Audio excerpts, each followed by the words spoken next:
Bonsoir, bienvenue dans Audition Publique, le rendez-vous politique du lundi soir en direct sur SCP Public Sénat avec Le Figaro. Une émission spéciale aujourd'hui puisque dans 30 minutes maintenant, Emmanuel Macron va s'adresser aux Français. Le président de la République doit revenir sur la gestion de la crise du coronavirus. Le nombre de cas repart à la hausse en France, la vaccination marque le pas, il y a encore beaucoup de réticences. À 20h, nous écouterons donc l'intervention du président de la République depuis le Grand Palais éphémère, c'est tout près de la Tour Eiffel, c'est un symbole. Il devrait annoncer, d'après les premières informations, un élargissement de la vaccination obligatoire pour les soignants et l'élargissement aussi du pass sanitaire pour tous les établissements recevant du public. Ça, on va y revenir tout à l'heure avec nos invités. On verra aussi s'il est question des conséquences économiques de cette crise sanitaire. Nos invités nous ont rejoints sur ce plateau. Bonsoir Bruno Millienne. Bonsoir. Vous êtes député MoDem des Yvelines. Bonsoir Jérôme Bacher. Vous êtes, sénateur LR de l'Oise. Jérôme Durin, bonsoir. Vous êtes sénateur PS de Saône-et-Loire. Et puis en duplex avec nous, Caroline Fiat, bonsoir. Vous êtes députée LFI de Meurthe-et-Moselle. Alors on va vous poser quelques questions avant l'intervention du président de la République. C'est Steve Jourdain qui commence avec cette information donc, qui se confirme de sources parlementaires mais aussi gouvernementales, si j'ai cru comprendre, la vaccination obligatoire pour tous les soignants. Tous les soignants, un texte devrait être présenté en Conseil des ministres la semaine prochaine. Le Parlement devrait l'examiner dans la foulée. Monsieur le député, vous confirmez ces informations ? Écoutez, moi, j'ai pas reçu d'informations particulières. Oui, bon, de toute façon, la vaccination des soignants, on voyait bien qu'elle était sur la table depuis un certain temps. En plus, les Français y sont plutôt favorables. Et vous y êtes favorable aussi ? Aussi, mais nous, on avait préconisé d'aller plus loin. En fait, tous les personnels exposés, quand on dit soignants, moi, je peux étendre aux policiers, aux pompiers, enfin à tous les personnels exposés. Ceux qui sont les plus exposés finalement à la population devraient eux aussi, à mon sens, être vaccinés. Puis c'était une manière aussi de ne pas stigmatiser les soignants, qui ont quand même fait beaucoup. Ça pourrait venir dans la discussion parlementaire éventuellement. Oui, absolument. Mais quand vous dites tous les personnels ou toutes les personnes qui seront en contact avec le public, prenons un exemple. Là, on est en saison touristique. Oui. C'est-à-dire que par exemple, quelqu'un qui reçoit du public dans une maison d'hôte devrait être vacciné, par exemple ? Dans une maison d'hôte, ça dépend de la taille de la maison d'hôte. Il y a toujours des jauges à respecter, mais vous voyez par exemple l'expérience qui commence à être menée à Nice, à l'initiative des restaurateurs d'ailleurs, qui font vacciner leur personnel dans les restaurants et qui se labellisent, on va dire, eux-mêmes, en disant voilà, ce restaurant est sanitairement sécurisé parce que le personnel est vacciné. Donc, le patron de votre parti, François Bayrou, recommande, lui, la vaccination obligatoire pour tous les Français. L'idéal, c'est ça. Il n'y a pas d'autre solution aujourd'hui pour combattre cette quatrième vague que la vaccination. Donc il faut vacciner. Après, c'est excessivement complexe, l'obligation totale de vaccination. Parce que, le problème, c'est les sanctions. Oui, voilà. Une obligation sans sanction, vous faites comment ? Jérôme Bacher, est-ce qu'il faut des sanctions pour les gens qui ne veulent pas se faire vacciner ? Moi, je crois qu'il faut plutôt des mesures positives pour aller se faire vacciner. On sait, par exemple, que 45% des jeunes sont vaccinés seulement, au moins une première dose. C'est vers cela qu'il faut aller, de ce que l'on a compris de ce qui se passe à l'étranger. Ce sont plutôt les jeunes qui, aujourd'hui, sont contaminés et contaminent leur entourage. Eh bien, c'est vers les jeunes, il faut leur dire, allez vous faire vacciner, vous aurez un plus. Au gouvernement de le trouver. Mais un cadeau. Quelque chose de positif. Parce qu'aujourd'hui... Qu'est-ce qu'il faut leur offrir ? Vous dites, il ne faut pas les punir, il faut leur donner des récompenses. Vous savez quoi ? Lorsque vous êtes étudiant et que vous avez donné votre sang, qu'est-ce qu'on vous donne ? Un sandwich. Et vous avez plein d'étudiants qui vont donner leur sang pour avoir un sandwich. Alors vous savez, il y a peut-être des mesures un peu positives à trouver pour trouver quelque chose de dynamique, de plus sympathique, et pas uniquement la conscience générale. Car hélas, et on l'a vu avec la faible participation aux élections, la conscience générale, elle est bien absente. Jérôme Durin, vous dites au PS, il faut aller plus loin sur la vaccination ou pas ? Bien sûr, on sait qu'il faut 10 millions de personnes vaccinées en plus d'ici la fin de l'été. Et par principe, nous ne sommes pas opposés à la vaccination obligatoire. Mais ça doit être... Pour les soignants ou seulement pour les soignants ou... Pour toute la population, s'il le faut. Mais avant d'en arriver là, il faut faire progresser la conscience de la nécessité de la vaccination. Et on sait qu'il y a un certain nombre de populations qui sont plus éloignés de cette conscience, certains milieux dans les quartiers, certains milieux populaires. On a vu qu'il y avait une corrélation entre le niveau de diplôme ou la situation favorisée et l'acte vaccinal. Donc il faut faire de la pédagogie, il faut aller vers des bus, des vaccibus, il faut peut-être aller sur les plages, il faut aller dans les écoles, vers les professeurs sans doute aussi tester. Il faut qu'il y ait assez de enfants. doses aussi, parce que mine de rien, si ça devient obligatoire pour tout le monde, il faut encore une fois, il faut que ça suive derrière. Non, mais les doses, on les a, c'est pas un problème. Vous êtes Les sûr, doses- même si Oui, c'est oui, On est sorti de cette difficulté, je crois. oui, on est sorti de cette C'est sûr. difficulté. Oui, on a les doses maintenant. Il faut effectivement expliquer aux gens, il faut qu'ils y aillent. Avant de revenir sur le pass sanitaire, tout à l'heure, un petit détour par Caroline Fiat. Vous êtes députée LFI de Meurthe-et-Moselle, vous avez la particularité d'avoir été aide-soignante. Quand vous entendez dire que la vaccination sera obligatoire pour les soignants, qu'est-ce que vous en pensez ? J'en pense que, et c'est Pascal Chambert qui le dit, président des directeurs d'établissement, en 2020, on était des héros, en 2021, on est des salauds. Franchement, c'est une très mauvaise idée. Et c'est l'aide-soignante, et moi j'ai été vaccinée depuis janvier. Je faisais partie des premiers soignants, et je rappelle, grâce à un directeur d'établissement qui a fait sauter la contrainte d'âge, parce que j'étais en service de réanimation Covid, et il a dit tous les soignants qui veulent se vacciner, allez-y. Je rappelle qu'à l'époque, tous les soignants n'avaient pas le droit au vaccin. Donc, il faut convaincre plutôt que contraindre. Et beaucoup de soignants sont déjà vaccinés. Arrêtez de nous mettre une pancarte comme quoi aujourd'hui, des patients tomberaient malades à cause de nous. Alors, Nous Caroline soignons Fiat, nos patients. si cette mesure obligatoire était élargie à d'autres catégories de population, ça permettrait, excusez-moi l'expression, de faire passer la pilule plus facilement auprès des soignants ? Il faut aller convaincre les gens d'aller se vacciner. Il faut que nous soyons 80% de la population française être vaccinée. Il faut faciliter cette vaccination. Il faut que les vaccins soient plus près des gens. Il faut amener les vaccins à la population plutôt que la population aille au vaccin. Il faut trouver des solutions pour que tout le monde se fasse vacciner. Il faut que, à la rentrée au mois de septembre, les enseignants, les élèves soient vaccinés. Il faut trouver des solutions. Mais si demain, ce soir, on nous annonce l'obligation vaccinale pour les soignants, pourquoi les élus ne seront pas vaccinés alors que c'est peut-être les élus qui rencontrent le plus de personnes? Pourquoi les commerçants ne sont pas vaccinés? Pourquoi les coiffeurs n'auront pas cette obligation?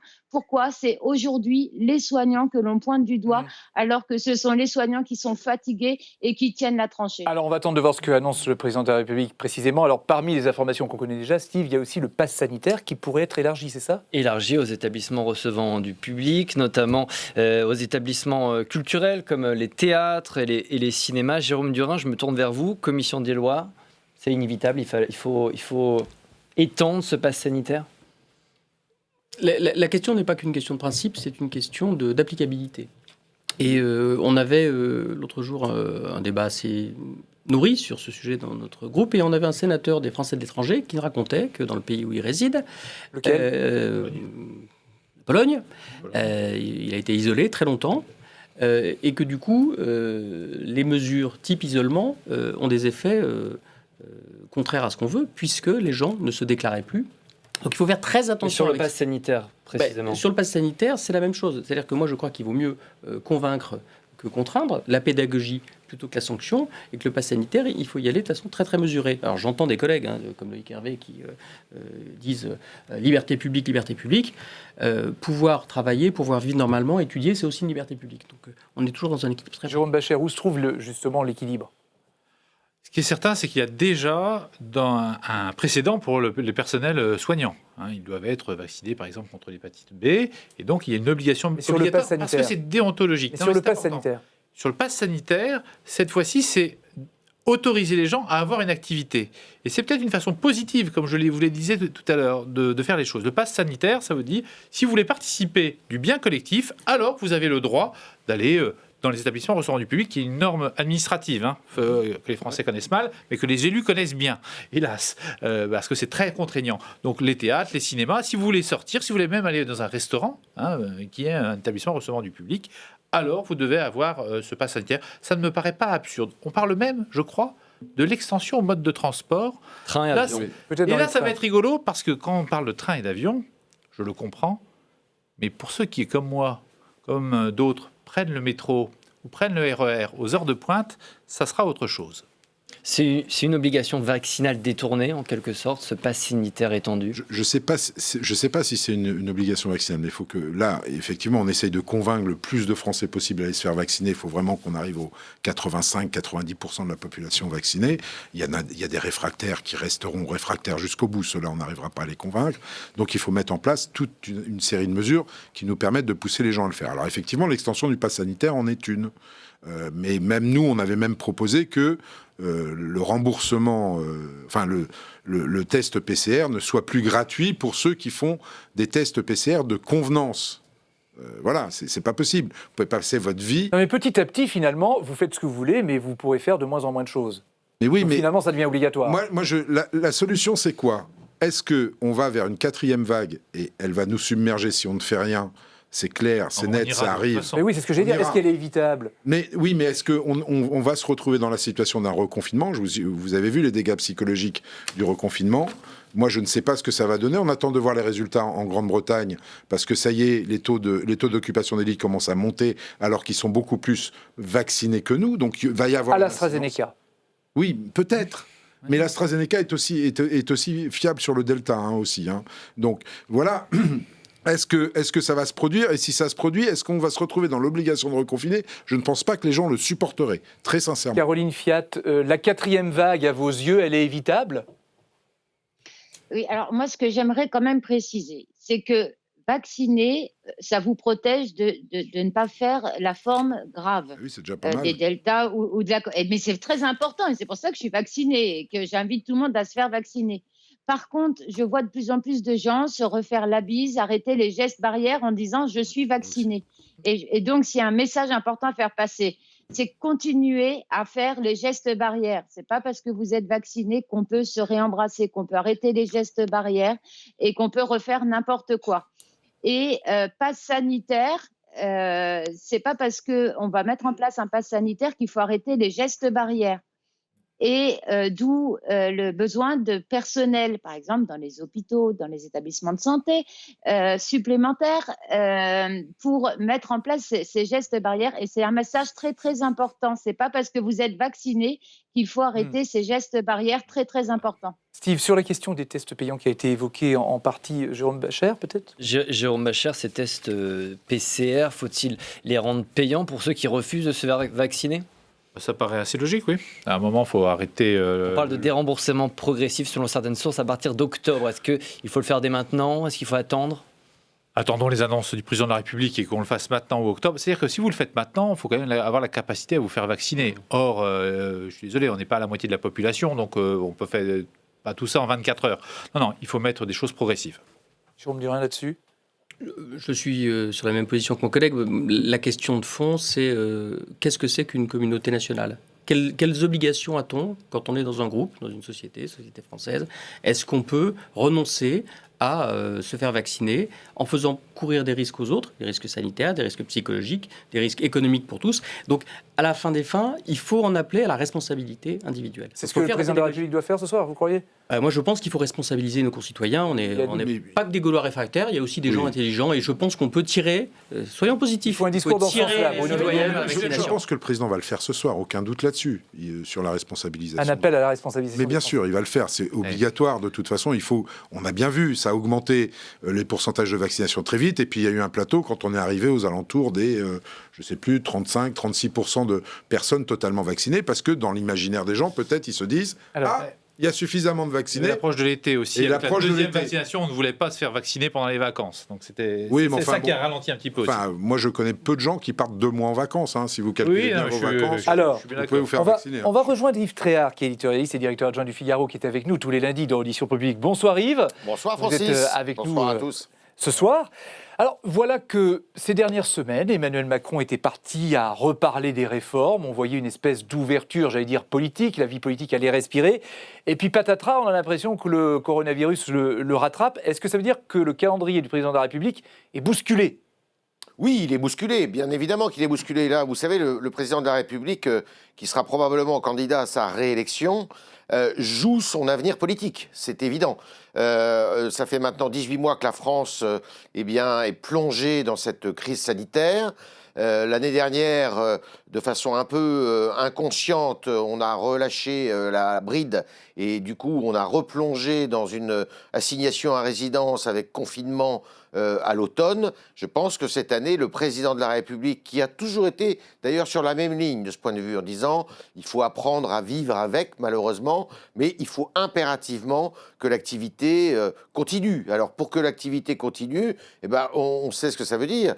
Plus vous vaccinez, moins la maladie circule et moins elle mute. C'est ce que disent tous les professionnels. Ça, c'est la première des choses. Et puis, comme le disaient vos invités, il faut continuer les gestes barrières, il faut continuer toutes les précautions d'usage nécessaires pour que on puisse continuer à voyager, à travailler, à apprendre. Parce que je pense que si on replonge à l'automne, c'est maintenant que ça se décide. Si c'est maintenant et chez nous que ça se décide dans les jours qui viennent, pour que la rentrée ne soit pas une rentrée gâchée. Et si c'est une rentrée gâchée, effectivement, comme l'a dit un de vos invités sur le plateau, eh bien, je crains fort que le moral de la nation soit très atteint et que ça fasse des dégâts pas uniquement économiques, mais sociaux, que ça fasse des dégâts psychologiques sur la population. Et on n'a vraiment pas besoin de ça, alors que, je vous le rappelle, depuis 4 ans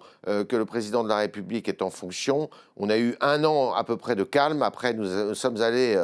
nous avons eu l'épisode des Gilets jaunes, après l'épisode des retraites, et maintenant, depuis 18 mois, cet épisode sanitaire. Il est grand temps que l'activité reprenne normalement dans notre pays. Et notamment politique, parce qu'il y aura bientôt une présidentielle quand même. Bonsoir, Brigitte Boucher de LCP Assemblée nationale. Bonsoir, Francis. Justement, Bonsoir. vous évoquiez les conséquences économiques éventuellement de cette crise sanitaire. On va en parler avec vous, Brigitte. Oui, Bruno Millienne, est-ce que vous imaginez que dans ce contexte de crise sanitaire, le président de la République annonce dans quelques instants une réforme des retraites ? Alors, je ne sais pas s'il va le faire. Nous, on ne le souhaite pas. C'est-à-dire qu'on peut effectivement remettre le sujet sur la table, parce que c'est un sujet qu'il va falloir remettre sur la table à un moment ou à un autre, mais alors qu'on n'est pas encore sorti de la pandémie, que les Français, franchement, ont la tête ailleurs, ils n'ont pas la tête à la réforme des retraites, ils ont plutôt envie de savoir si effectivement à la rentrée, on va pouvoir faire une rentrée en bonne santé. Et s'ils auront toujours un travail ? Et est-ce qu'ils auront toujours un travail ? C'est plutôt les conséquences économiques et Ça sociales. veut dire que le président est empêché, qu'il ne peut plus réformer ? Mais de 2 choses l'une, soit vous faites une petite réformette, c'est-à-dire, en gros, vous passez l'âge pivot à 64 ans, vous reculez de 2 ans. Vous faites une L'âge réformette. légal, c'est pas l'âge pivot. Ouais, ou l'âge légal. Bon, enfin, vous retardez de 2 ans, c'est un peu ce qu'on a entendu. Mais vous ne faites rien à côté. Il y a quand même des choses à faire avant de réformer complètement les retraites. C'est un chantier d'envergure. Il y a le chômage des 50-65 ans. C'est quand même une question qu'il faut qu'on se pose. Même des 50-65 ans, on peut dire. Il y a la pénibilité des différentes filières. Enfin, tout ça sont des sujets sérieux qu'il faut travailler sur le fond. Je vois pas comment, en si peu de temps, avec le calendrier parlementaire qu'on a, en plus, on puisse faire une réelle réforme des retraites. Donc ça me paraît un peu bizarre. Jérôme Bachelard, il est urgent d'attendre pour cette réforme des retraites ? C'est une bonne réforme, mais à un mauvais moment, et il y avait une mauvaise réforme à un bon moment. J'ai déjà entendu ça. Et donc, oui, mais je suis désolé, c'est exactement... Donc on la fait plus ? Donc là, effectivement, le sujet au Covid, de nouveau... Vous savez, Emmanuel Macron, qui se voulait le maître des horloges, en vérité, il est totalement rattrapé par le temps. Il y aura eu le temps des Gilets jaunes, le temps des grèves historiques à la SNCF, puis le temps du Covid. En fait, il ne maîtrise absolument pas le temps. Il se voulait le maître des horloges. Il s'est aperçu qu'il ne peut pas l'être. Et donc, il est totalement pris dorénavant dans les contingences. Et c'est ce qu'il fait. Il gère les contingences. Donc ça doit être tranché par la campagne présidentielle pour vous aussi, Jérôme Durand ? Gouverner, c'est s'adapter. Il se trouve qu'on a une crise sanitaire qui ne s'était pas invitée au programme. Donc dans un quinquennat, il faut tirer les conséquences. Et évidemment, à ce moment précis, imaginer entreprendre une telle réforme si près de l'élection présidentielle dans un pays qui quand même endolori à tout point de vue par la crise, ça me paraît complètement déraisonnable. Alors, je suis bien entendu. Mais est-ce qu'il opposé faut une sur le fond. réforme des retraites aux yeux des socialistes? Ben, Et laquelle? Maintenant, enfin, Mais il en faut une. Le sujet n'est pas celui-là. Le sujet n'est pas celui-là. Pour l'instant, on a. Il y a un sujet de retraite quand même, non? Il y a un sujet de retraite, je le concède, mais on est sur des questions qui sont des questions urgentes, de questions de politique vaccinale, de sortie de crise. Et la crise n'a pas produit tous ces effets socio-économiques. De grâce, les retraites, ça peut attendre la présidentielle. Même question à Caroline Fiat qui est avec nous en duplex. La réforme des retraites, alors on sait qu'à la France Insoumise, vous y êtes opposé. Ça tombe bien finalement qu'elles soient enterrées, si tel est le cas. Oui, d'autant plus que, je vous rappelle, ce n'était pas dans le fameux projet d'Emmanuel Macron. Donc, s'il veut le mettre dans son projet, qu'il le mette dans son prochain projet présidentiel. Non, s'il n'y était pas. Non, on l'a relu. Il y avait juste des régimes spéciaux. Oui, non. C'est même écrit, je m'engage à ne pas toucher à l'âge de départ à la retraite dans le programme. Monsieur Milian, écoutez au moins le journaliste si vous ne m'écoutez pas moi. Non, mais c'est vrai, hein, je l'ai relu aussi. Bon, il y avait les régimes spéciaux, c'est vrai. Il n'y avait que les régimes spéciaux. Voyez. Et donc, on n'aura rien à écoutez le faire. journaliste. Ah, je l'ai relu, il suffit de retrouver le document. Il pourra le ressortir dans un an. Mais Caroline Fiat, est-ce que ça doit être un enjeu de la présidentielle, la réforme des retraites? Nous, c'est dans notre programme, la retraite à 60 ans, oui. C'est pas la même réforme. Alors, autre réforme qui peut encaisser une autre mesure. Jérôme Bascher, le président pourrait... est-ce qu'à défaut de la réforme des retraites, on peut imaginer qu'il y ait une réforme de la dépendance? On sait qu'il y a la 5e branche qui a été créée justement pour financer la dépendance. Mais est-ce qu'il faut faire cette réforme de la dépendance qui vise à maintenir le plus possible les personnes âgées chez elles? On a créé une 5e branche déficitaire. Le système de la sécurité sociale n'a jamais été autant en déficit, historiquement, à telle mesure que la dette cumulée de sécurité sociale est plus importante que la dette des collectivités locales, première historique. Et on crée une nouvelle branche sans financement, dont on sait que les besoins sont immenses. Alors, il y a une part de la CSG qui va la financer, ça a été voté. Attendez, on est sur un sujet à 10 milliards, c'est pas du tout l'ordre de grandeur qui est 8 fois supérieur pour la dépendance. Donc on n'y est pas. Donc il n'y a pas de sujet dépendance, ça va être soit de l'incantation, soit du wishful thinking, comme on dit en bon français, mais certainement pas une mesure réaliste. Bon avec du... non, wishful thinking, c'est quelque chose de volontariste, si vous voulez, mais derrière, il n'y a pas d'argent, donc c'est absolument incroyable. On est dans un déficit absolument abyssal, et on ne peut pas nous parler, effectivement, de la sécurité sociale, d'une 5e branche qui le serait encore plus en déficit. Ça ne marche pas. Caroline Fiat, vous nous entendez? Cette réforme de la dépendance, elle est nécessaire pour vous? Écoutez, moi j'ai rendu mon rapport avec Monique Iborra en mars 2018. Depuis, on m'a promis tous les mois pratiquement qu'une loi grand âge autonomie allait arriver. Écoutez, vivement 2022 et puis peut-être un nouveau gouvernement et un nouveau président ou une nouvelle présidente de la République, je ne sais pas, pour que quelqu'un le fasse. Mais là, ça devient urgent parce que moi, depuis mon élection, juillet 2017, mon premier discours, j'explique la maltraitance institutionnelle dans nos établissements. Mais à croire que ça dérange personne qu'on maltraite nos personnes âgées dans ce pays. Vous la souhaitez, vous, Jérôme Durin, cette réforme? Oui, mais est-ce qu'on peut regarder le calendrier ensemble? On est le 12 juillet. 12 juillet. La session parlementaire s'arrête dans...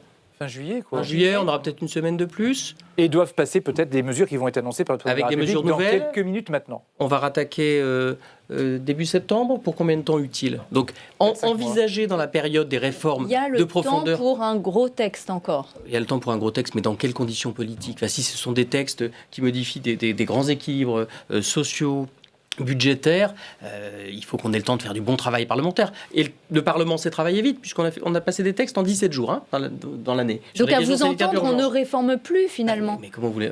Très bien, mais essayons. Mais moi je pense que c'est, là pour le coup, totalement incantatoire. Caroline Fiat veut intervenir. Qu'est-ce que vous vouliez dire, Caroline Fiat? Non, je veux juste dire que là, on parle de maltraitance sur des personnes âgées, de la maltraitance institutionnelle. Donc là, il y a un moment donné, on peut le trouver le temps. Il y a d'autres textes, on a trouvé le temps nécessaire. Là, il y a plus qu'urgence. On maltraite institutionnellement des personnes âgées dans notre pays.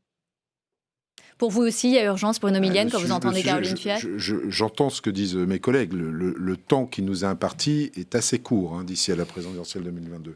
Mais si on a le temps de passer ce type de texte en le travaillant bien, il y a un rapport parlementaire qui a été fait. Là, je veux rendre hommage quand même à Caroline Fiat qui a bien travaillé avec sa collègue sur ce rapport parlementaire, comme quoi je ne suis pas toujours en opposition avec eux. Mais il faut qu'on l'étudie. Après, effectivement, il faut qu'on en parle ensemble. Est-ce qu'on a le temps, dans le temps qui nous est imparti? Mais est-ce que symboliquement, ce serait fort de, par exemple, abandonner la réforme des retraites pour faire passer une réforme de la dépendance? Ce serait... Francis Letellier, moi, je n'ai pas envie de faire de la politique pour le symbole, honnêtement. Oh, non, Ça vous permettrait de muscler votre jambe gauche. Non, mais si on doit faire ce texte, il faut le faire sérieusement. Enfin, voilà, c'est un sujet trop important pour le traiter par-dessus la jambe. Donc, Gauche en plus. Donc, On va parler de la jeunesse, justement, maintenant. On va changer de génération, Brigitte. Oui, alors, Jérôme Durain, le président pourrait annoncer l'extension de la garantie jeune. Ce serait 500 € par mois en échange d'une reprise active d'emploi. Vous défendez le RSA jeune. Est-ce que ça vous va? Est-ce que quand vous voyez cette annonce, si elle a lieu, le compte y est pour vous? C'est pas la même chose, hein. C'est pas le même public. La garantie jeune, c'est les NEET, c'est ceux qui ne sont pas en formation, en emploi. Et le RSA jeune, il peut concerner des populations qui pourtant sont en emploi ou en formation et qui sont vraiment très très justes financièrement. Donc on n'a pas exactement le même public. C'est justement les plus fragiles finalement. C'est les plus fragiles, mais la garantie jeune, qui est un très bon dispositif, qui a été créé dans le quinquennat précédent et qui a produit des effets, a eu du mal quand même à produire tous ces effets.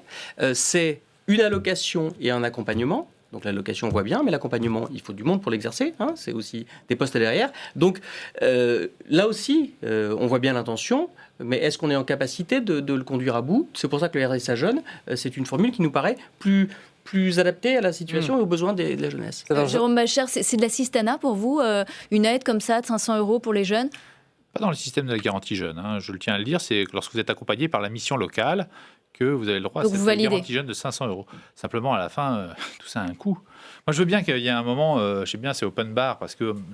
C'est le quoi qu'il en coûte. Le milliard est devenu l'unité budgétaire... mais les Français ne se rendent même plus compte de ce que ça veut dire qu'un milliard. Combien il faut travailler d'heures quand on est un Français normal pour réussir à faire 1 milliard d'impôts?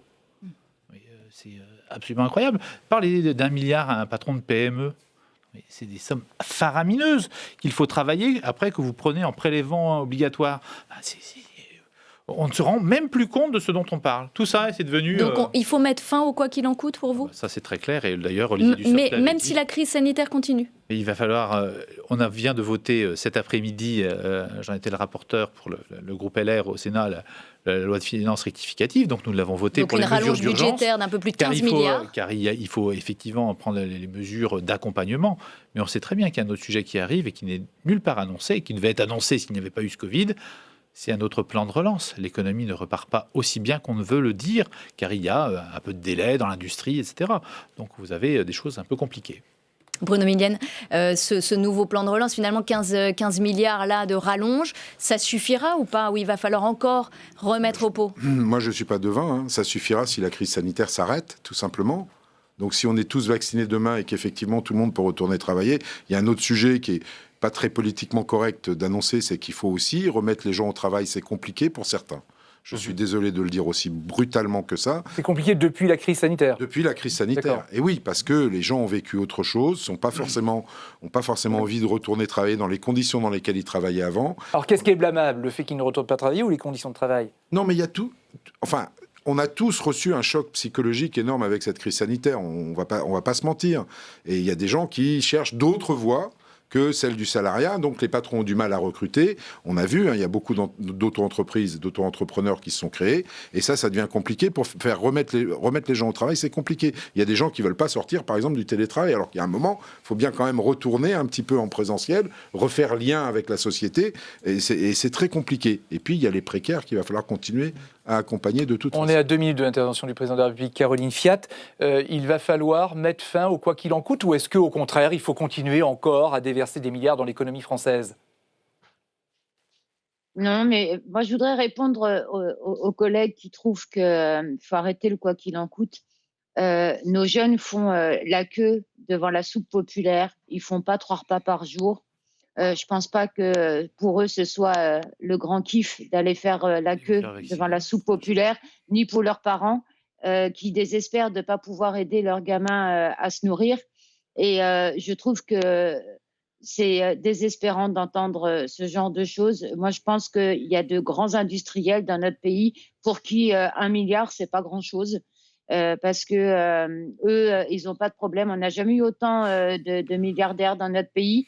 Donc, si chacun partageait un petit peu, bah, on aurait moins de difficultés. Donc, moi, il y a des choses que je ne peux pas entendre. Moi, voir des gamins faire la queue devant la soupe populaire, ça ne me plaît pas trop dans mon pays. On va vous retrouver tous tout à l'heure, dans quelques instants, dans quelques minutes, après l'intervention d'Emmanuel Macron, qui ne va pas tarder, c'est dans 45 secondes maintenant. On va voir ce que le président de la République va nous annoncer. On a dit tout à l'heure déjà qu'il y aurait probablement l'extension du pass sanitaire dans tous les établissements accueillants du public. On verra même si c'est pourquoi pas dans les transports publics, vous l'évoquiez tout à l'heure.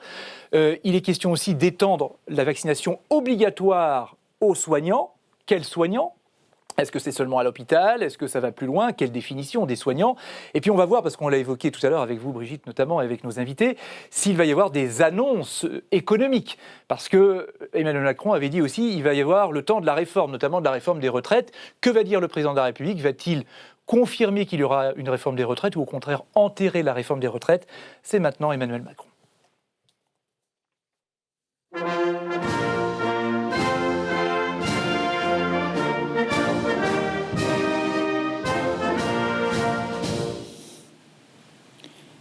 Françaises, Français, mes chers compatriotes d'Hexagone, d'Outre-mer et de l'étranger, comme depuis le début de la pandémie, je tiens à m'adresser directement à vous. Après m'être beaucoup déplacé, après avoir été à votre rencontre, partout en France, et après avoir longuement consulté. Où en sommes-nous de notre combat contre le Covid-19 ? Grâce à l'engagement exceptionnel de nos soignants, grâce à votre civisme à tous, nous avons réussi à maîtriser l'épidémie et à revivre à nouveau. Nos efforts proportionnés, la réouverture progressive et réussie des mois de mai et juin et le déploiement d'un plan de vaccination inédit nous ont permis d'obtenir des résultats incontestables. Nous étions parvenus, au cours de ces dernières semaines, à passer sous les 2000 contaminations par jour, contre plus de 35 000 au plus haut de la crise. Les hospitalisations, comme les décès, sont au plus bas depuis près d'1 an. En vous disant tout cela, je pense évidemment aux victimes et à leurs proches. La vie, malgré tout, a pu continuer durant ces mois difficiles, parce que nous nous sommes organisés collectivement.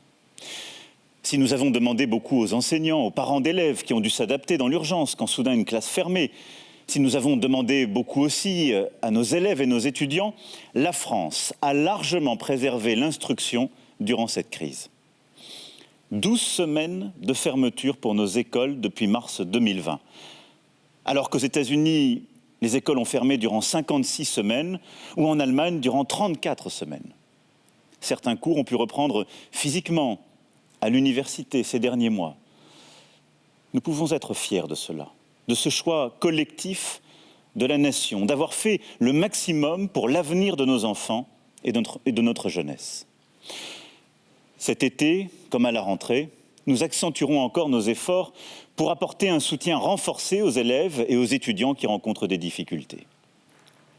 Sur le plan économique, le quoi qu'il en coûte auquel je m'étais engagé dès mars 2020, non seulement nous a permis de protéger nos entreprises, nos emplois, mais a préservé le pouvoir d'achat de nombre de Français et est à l'origine d'un vigoureux rebond. Notre croissance devrait s'établir à 6% en 2021, en tête des grandes économies européennes. La France, pour la 2e année consécutive, a été désignée comme le pays le plus attractif d'Europe. Contrairement aux prévisions, l'emploi a résisté et les acquis obtenus depuis 2017 en termes de baisse du chômage sont préservés. En 2020, le Covid a détruit près de 300 000 emplois. Depuis le début de l'année, nous avons déjà recréé 187 000 emplois. Ce seul mois de mai, nous avons atteint un nombre de contrats à durée indéterminée créés inédit, égalant notre record de 2006. Dans tous les secteurs qui, comme la culture, l'hôtellerie, la restauration, le sport, le tourisme, ont le plus souffert, chacun reconnaît que les plans de soutien spécifiques que nous avons mis en œuvre ont permis d'empêcher les drames humains, les faillites et d'envisager une reprise sereine. Nous restons pleinement mobilisés pour aider ceux qui ont subi la crise plus fortement que d'autres. Les salariés travaillant dans les entreprises qui n'ont pas résisté, ou les jeunes comme les indépendants qui, durant cette période, sont malheureusement tombés dans la pauvreté. Je veux vous dire ce soir que nous avons eu raison, collectivement, de rechercher sans cesse l'équilibre entre la protection et la liberté. Raison, au début de cette année, de protéger la vie sans pour autant refermer le pays. Cette situation maîtrisée, c'est le fruit de nos choix, de nos efforts. Ces choix et nos résultats nous permettent d'aborder les difficultés qui sont encore devant nous avec détermination. Car oui, à l'heure où je vous parle, notre pays est confronté à une reprise forte de l'épidémie qui touche tous les territoires, métropoles comme outre-mer. Aussi longtemps que le virus circulera, nous serons confrontés à ce type de situation. L'apparition du variant dit Delta se traduit en effet par une augmentation des contaminations partout dans le monde. Parce que ce variant est 3 fois plus contagieux que la première souche, il s'engouffre dans tous les espaces non couverts par la vaccination. Pour y faire face, de nouvelles mesures de restriction ont été décidées aux Pays-Bas, au Portugal ou en Espagne. En Asie et dans le Pacifique, certains pays ont dû se résoudre à un reconfinement. Et le Japon, imaginez, qui s'apprête à organiser les Jeux Olympiques, le fera sans aucun spectateur. Et ici, chez nous, en France, la situation est pour le moment maîtrisée. Si nous n'agissons pas dès aujourd'hui, le nombre de cas va continuer de monter fortement et entraînera inévitablement des hospitalisations en hausse dès le mois d'août. Nous avons, pour faire face à cette nouvelle donne, un atout maître qui change tout par rapport aux vagues précédentes, le vaccin. Tous les vaccins disponibles en France nous protègent solidement contre ce variant Delta. Ils divisent par 12 son pouvoir de contamination et évitent 95% des formes graves. L'équation est simple. Plus nous vaccinerons, moins nous laisserons d'espace au virus pour se diffuser, plus nous éviterons les hospitalisations. Et plus nous éviterons d'autres mutations du virus, peut-être plus dangereuses encore. C'est donc une nouvelle course de vitesse qui est engagée. Un été de mobilisation pour la vaccination. Voilà ce que nous devons viser.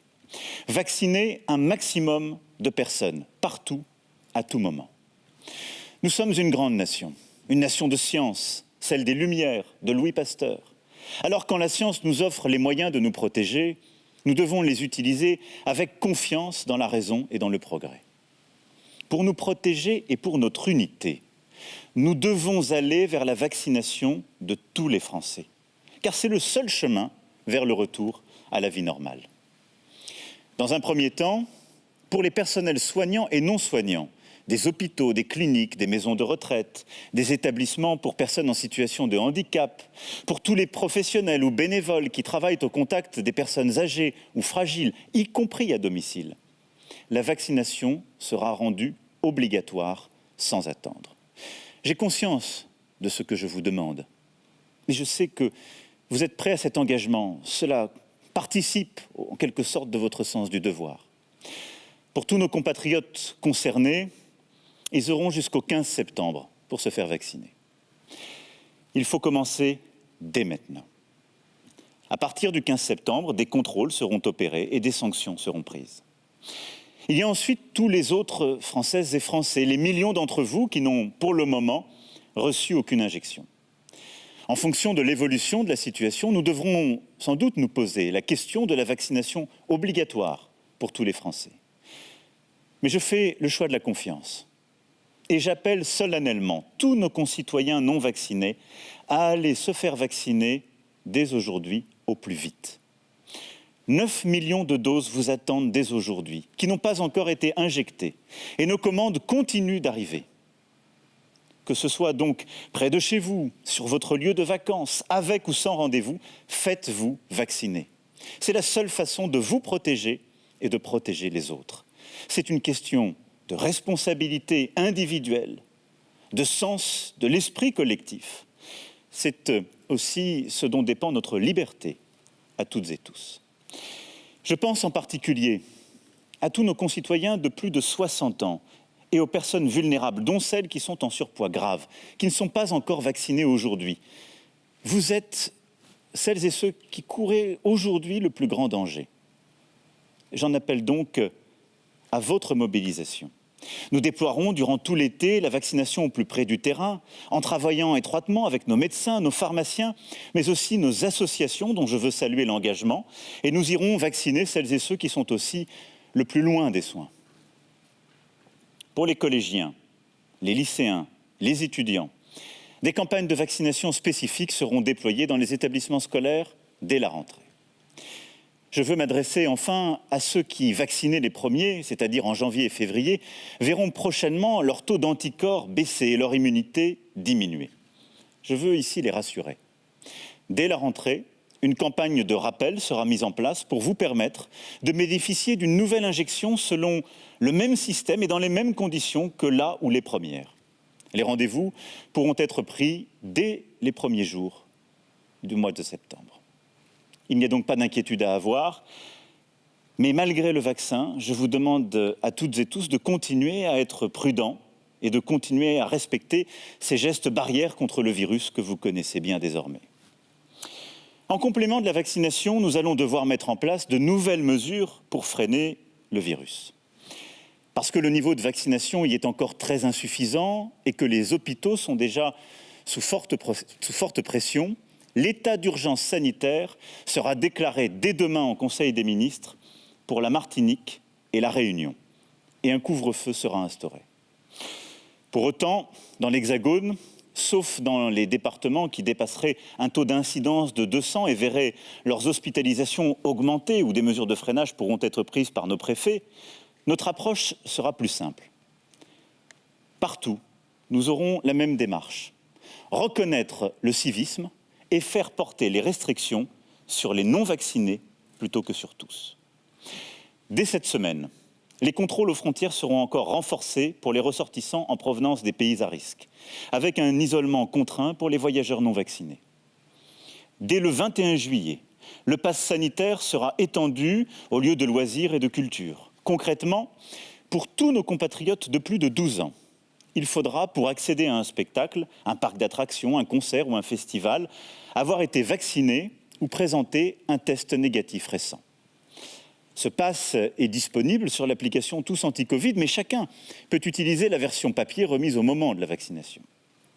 À partir du début du mois d'août, et cela parce qu'il nous faut faire d'abord voter un texte de loi et le promulguer. À partir du début du mois d'août, donc, le pass sanitaire s'appliquera dans les cafés, les restaurants, les centres commerciaux, ainsi que dans les hôpitaux, les maisons de retraite, établissements médico-sociaux, mais aussi dans les avions, trains et cars pour les longs trajets. Là encore, seuls les vaccinés et les personnes testées négatives pourront accéder à ces lieux, qu'ils soient d'ailleurs clients, usagers ou salariés. En fonction de l'évaluation de la situation, nous nous poserons la question de l'extension du pass sanitaire à d'autres activités encore. Cet automne, les fameux tests PCR seront rendus payants, sauf prescription médicale, et ceci afin d'encourager la vaccination plutôt que la multiplication des tests. Pour pouvoir faire tout cela, je convoquerai le Parlement en session extraordinaire à partir du 21 juillet pour l'examen d'un projet de loi qui déclinera ces décisions. Vous l'avez compris, la vaccination n'est pas tout de suite obligatoire pour tout le monde, mais nous allons étendre au maximum le pass sanitaire pour pousser le maximum d'entre vous à aller vous faire vacciner. Enfin, nous continuerons d'agir pour éviter l'apparition de variants qui pourraient être plus dangereux encore que le variant Delta. Cela passe par un projet immense, mais indispensable, et désormais à notre portée, vacciner le monde. La France, depuis mars 2020, est à l'initiative avec le programme ACT-A qui vise à la fois à produire davantage de vaccins et à donner aux pays les plus pauvres davantage de vaccins. Nous avons déjà donné plus de 2,5 millions de doses et d'ici la fin de l'année, nous donnerons plusieurs dizaines de millions de doses de vaccins. Nous contribuerons à nous mobiliser justement et à mobiliser tous nos partenaires pour produire plus et donner encore davantage aux pays les plus pauvres, en particulier dans les Balkans, en Afrique, au Proche et au Moyen-Orient. Plusieurs pays sont aujourd'hui fortement touchés et nous allons accroître encore notre aide, et je pense particulièrement à la Tunisie. Pour en finir durablement avec la pandémie, nous devons vacciner partout. Je vous l'avais dit l'année dernière, nous allions devoir vivre avec le virus. Ce sera le cas tout au long de cette année 2021 et sans doute pour plusieurs mois encore de l'année 2022, même si le vaccin change beaucoup de choses. Les semaines à venir seront donc celles de la mobilisation pour bloquer le virus et pour continuer de relancer notre économie. L'été de mobilisation pour la vaccination sera aussi un été de relance. Je l'ai constaté au cours de mes récents échanges avec vous partout en France. Notre plan de relance se déploie à un rythme soutenu. Sur les 100 milliards d'euros votés à l'automne dernier et permis grâce à l'accord européen historique d'il y a un an, 40 milliards ont ainsi été mobilisés sur le terrain. Nous devons faire plus encore, car plus vite nous concrétiserons le plan de relance, plus fort sera notre rebond. Plus vite nous concrétiserons le plan de relance, plus efficace sera notre lutte contre le dérèglement climatique. Un tiers des crédits sont en effet ciblés sur la rénovation thermique des bâtiments, sur les énergies décarbonées, sur l'automobile zéro émission, tous les secteurs qui concilient écologie et économie, écologie et progrès. Le gouvernement et les préfets s'assureront durant l'été de la bonne mise en œuvre des investissements sur le terrain. Nous allons aussi faire le maximum pour lever les contraintes qui pèsent sur les secteurs, justement, qui sont les plus en tension, et sur vous tous. D'abord, le manque de matières premières, qu'il s'agisse de bois, d'acier, de fer ou de semi-conducteurs, ce qui a retardé de nombreux chantiers et fait monter les coûts. Ensuite, les pénuries de main-d'œuvre. Selon la Banque de France, près d'une entreprise sur deux ne trouve pas de réponse à ces offres d'emploi. Il faut ainsi tout faire ensemble sur le terrain pour y répondre et responsabiliser chacun. Notre priorité de l'été et de l'automne est bien de retrouver non seulement le niveau d'emploi d'avant l'épidémie, mais de nous réinscrire dans une trajectoire de plein emploi. Si nous nous mobilisons pour nous vacciner, pour relancer l'économie, alors nous serons en mesure, en septembre, de préparer collectivement notre avenir. Il nous faudra en débattre de manière apaisée et démocratique. Il nous faudra aussi prendre des décisions. Mais je veux d'ores et déjà partager avec vous quelques convictions fortes. La première, c'est la nécessité de moins dépendre de l'étranger pour certains produits essentiels, certains services, certaines technologies. C'est la nécessité de retrouver le chemin d'une indépendance française et européenne.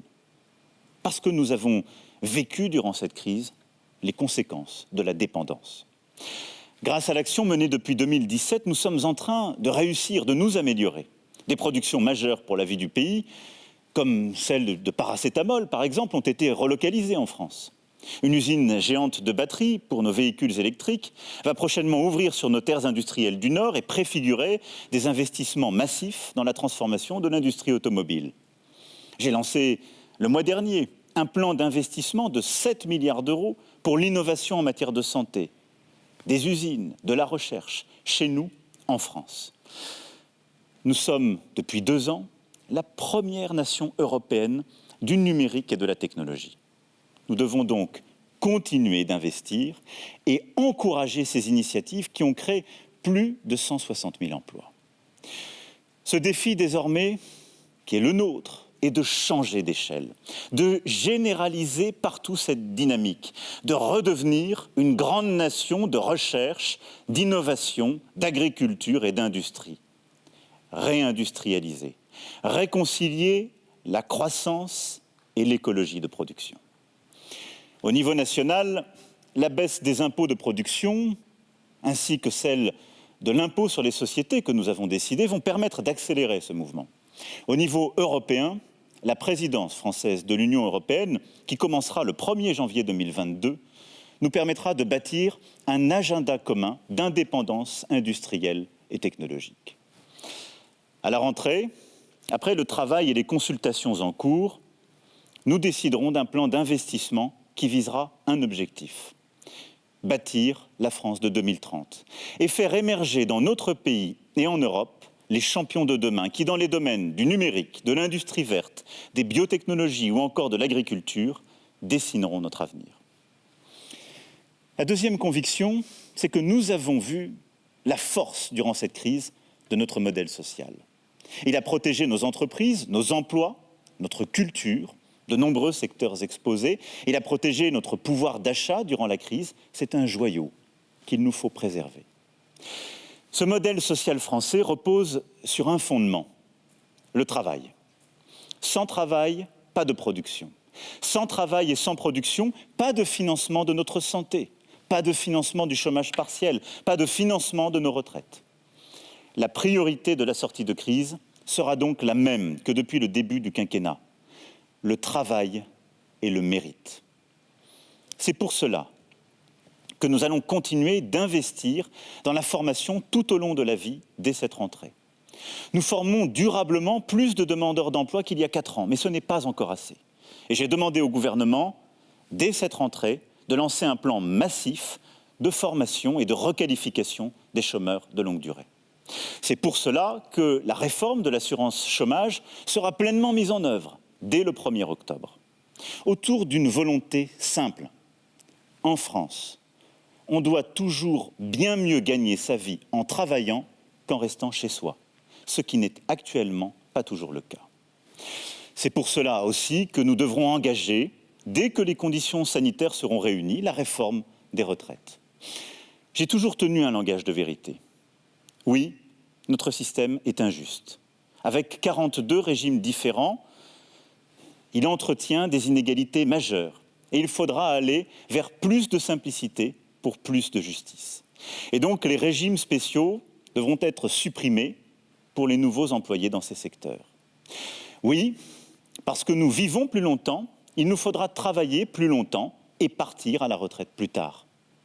Pas demain, pas brutalement, pas de manière uniforme, car il faut prendre en compte la difficulté des métiers, mais progressivement, sur plusieurs années, et par un système qui fait la différence selon le travail réellement exercé. Et donc, l'âge de départ doit être plus tardif. Oui, une vie de travail doit offrir une pension digne. Et donc, toute retraite pour une carrière complète devra être supérieure à 1 000 € par mois. Voilà ce que je veux, en des termes clairs et simples. Pour protéger les retraites actuelles et celles de nos enfants, sans augmenter les impôts, il est juste et efficace de changer notre système de retraite. J'ai entendu les débats sur le moment. Faut-il faire cette réforme dès ce mois de juillet, à la rentrée ou bien plus tard ? Alors, si je demande au gouvernement de Jean Castex de travailler avec les partenaires sociaux sur ce sujet dès la rentrée, je ne lancerai pas cette réforme tant que l'épidémie ne sera pas sous contrôle et la reprise bien assurée. Ma troisième conviction, enfin, c'est que la nation doit une réponse à ceux qui ont été le plus touchés par la crise. À notre jeunesse, qui a tant sacrifié alors qu'elle risquait peu pour elle-même, à nos aînés, qui plus que les autres ont craint pour leur vie. Pour notre jeunesse, nous devons continuer d'investir, investir dans la petite enfance, dans l'éducation. Cela demeure plus que jamais notre priorité en sortie de crise. Pour nos jeunes adultes, nos étudiants, comme nos jeunes actifs ou nos jeunes qui sont peu formés, nous avons créé la plateforme Un jeune, une solution. Nous poursuivrons ce programme qui a permis à 2 millions de jeunes de trouver une formation, de décrocher parfois un emploi, de signer souvent un contrat d'apprentissage. Imaginez 526 000 contrats d'apprentissage en 2020, ce qui est un record.